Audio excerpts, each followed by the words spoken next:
Your dog has been telling you they love you every single day, and there's a good chance you've been missing it, not because you don't pay attention, but because no one ever taught you what to look for. It's not the tail wag. It's not the excited jump at the door. Those are easy. Anyone can read those. What most dog owners never notice are the quiet signals, the ones that happen in ordinary moments, with no drama, no noise. A steady gaze held just a second too long, a paw placed on your leg in the middle of silence, a body pressed against yours for no obvious reason. Those aren't random. They're not a habit. Each one is a deliberate message, and once you know what they mean, you'll never look at your dog the same way again. 1. The lean. When your dog uses you as a safe place. Have you ever been standing in the kitchen, totally distracted, and felt your dog press the full weight of their body against your leg? Most people think it's because the dog wants attention, or food, or maybe just proximity. Here's what's actually happening. When a dog leans into you, not bumping, not nudging, but holding steady contact with their body pressed to yours, they are physically grounding themselves in you as a source of emotional regulation.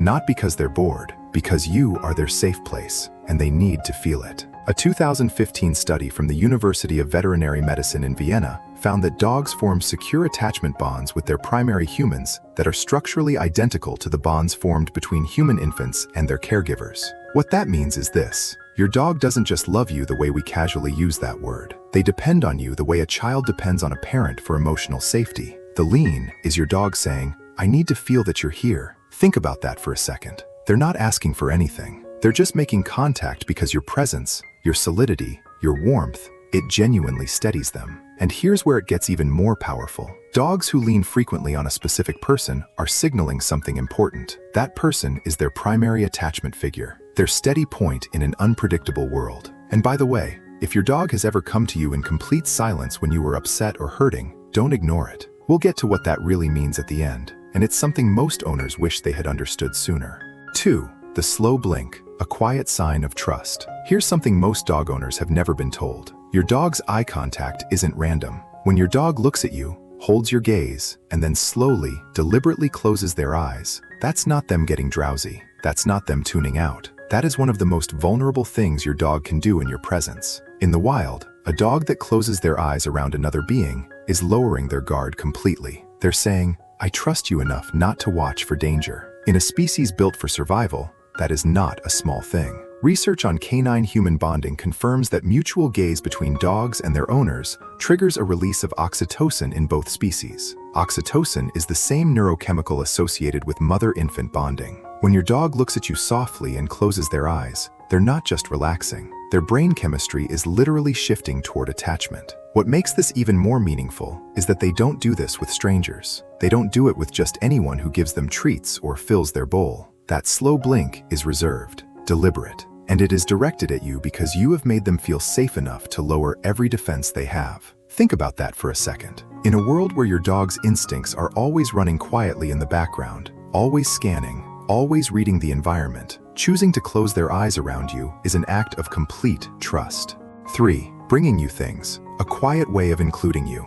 When your dog picks up a toy, a sock, a random object you'd rather they didn't have, and brings it directly to you, what's your first instinct? They want to play, or maybe they're showing off. Here's what most people don't realize. In pack dynamics, bringing an object to another member of the group is a form of social inclusion. It's not a transaction, it's an invitation. I found something. I want to share it with you. You are part of my world. Your dog isn't always bringing you that chewed-up tennis ball because they want you to throw it. In many cases, they're bringing it because the act of sharing something with you satisfies a deep social need that goes back thousands of years. Think about the scent dimension of this too. Dogs live in a world organized almost entirely by smell. When your dog carries an object to you, they are bringing their world into contact with yours. They are, in a very literal sense, weaving you into their environment. You are not just a person in their house. You are woven into their sense of what home smells like, feels like, and is. Now, before we keep going, if you're learning something new about your dog, hit like and subscribe. That's how we get these videos to more dog owners who want to love their dogs the right way. 4. Following you room to room, because you're their safe place. Your dog follows you into the bathroom, into the kitchen, down the hallway.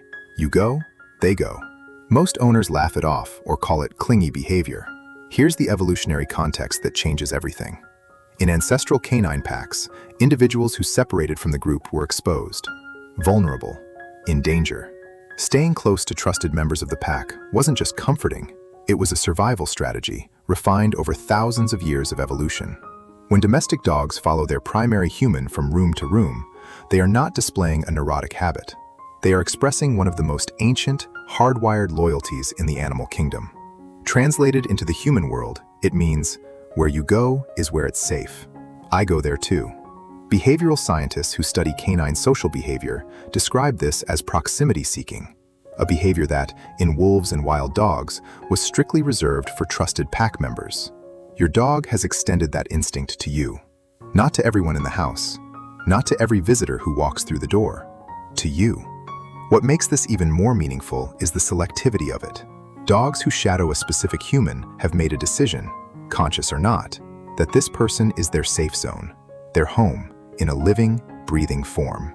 5. Comforting you when you're hurting, one of love's clearest signs. You remember earlier when I said that if your dog has ever come to you in complete silence when you were hurting, you shouldn't ignore it? This is what I was talking about. Here's what most dog owners never fully realize. Your dog is not just reacting to your emotions the way we might flinch at a loud sound.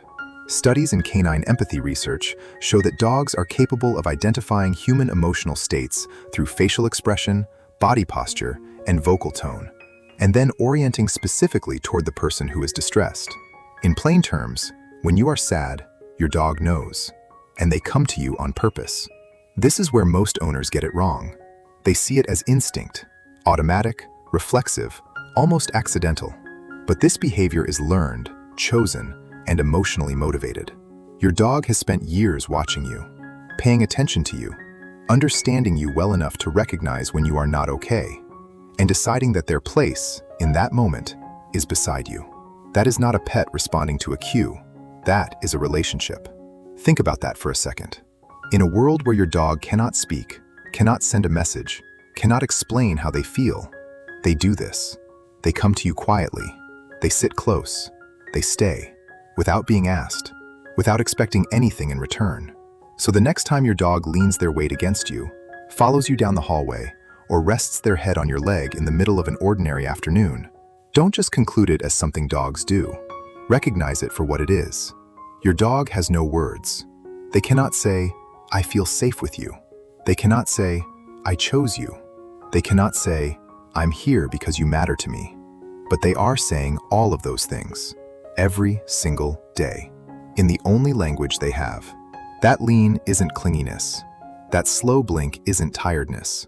That quiet presence beside you when you're hurting isn't a coincidence. That's love. Quiet, deliberate, and completely without agenda. And it was never small to them. It shouldn't be small to you either. Now I want to hear from you. Which one of these did you recognize in your dog? Drop it in the comments below. And if this changed the way you see your dog even a little, share it with someone who loves their dog the way you do. They need to see this too.